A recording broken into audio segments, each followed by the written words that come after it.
आपने माँ के बारे में तो बहुत सुना होगा, बहुत जगह पढ़ा भी होगा। माँ के लिए अच्छी अच्छी हिंदी कहानियाँ लिखी गई है, लेकिन पिता के बारे में बहुत ही कम लिखा गया है। तो दोस्तों, यह हार्ट टचिंग स्टोरी उन फादर को समर्पित है जो अपने परिवार के लिए जी जान से काम करते हैं, खुद की इच्छाओं को मारकर अपने बच्चों के सपनों को पूरा करते हैं। यह स्टोरी शुरू होती है जब मैं घर से गुस्से में बड़बड़ाते हुए निकल आया था और बस स्टैंड की तरफ आगे बढ़ने लगा। मैं मन ही मन बड़बड़ा रहा था, पता नहीं कितने पैसे छुपा के रखे हैं, लेकिन मेरे लिए एक बाइक नहीं ले सकते।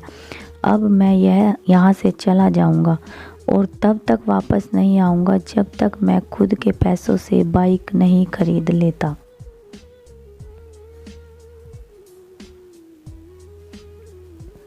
इतना सोच ही रहा था, तभी मेरे पैर में मुझे कुछ चुभने का एहसास हुआ।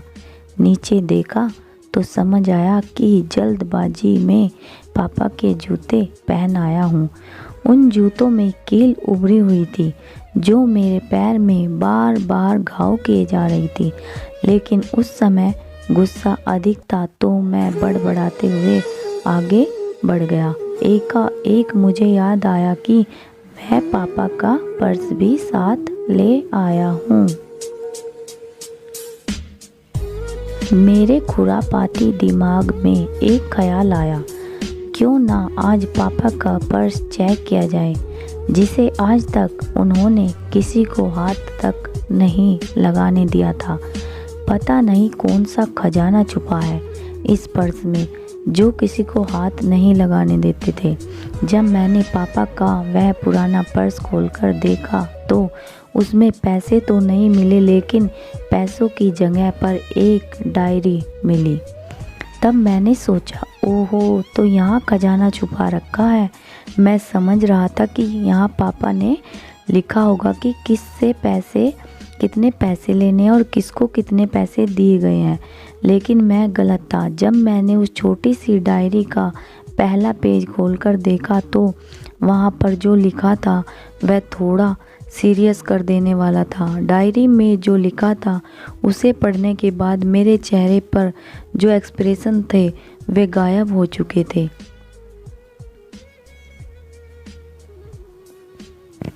क्योंकि डायरी में वैसा कुछ नहीं था जैसा मैं सोच रहा था।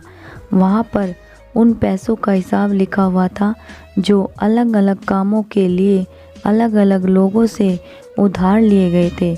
उस लिस्ट में कंप्यूटर के नाम पर भी पैसे लिए गए थे। कुछ यूँ लिखा था, 50,000 बेटे के कंप्यूटर के लिए।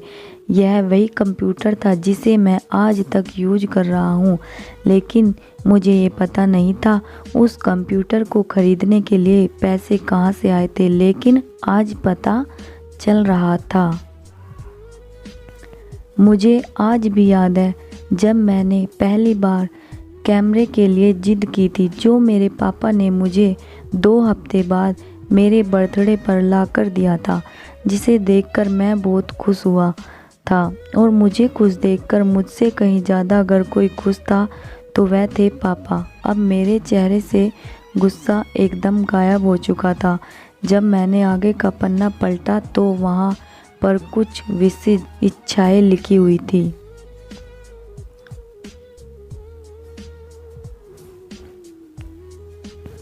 पहली जो विश थी उसमें जो लिखा हुआ था, अच्छे जूते पहनना।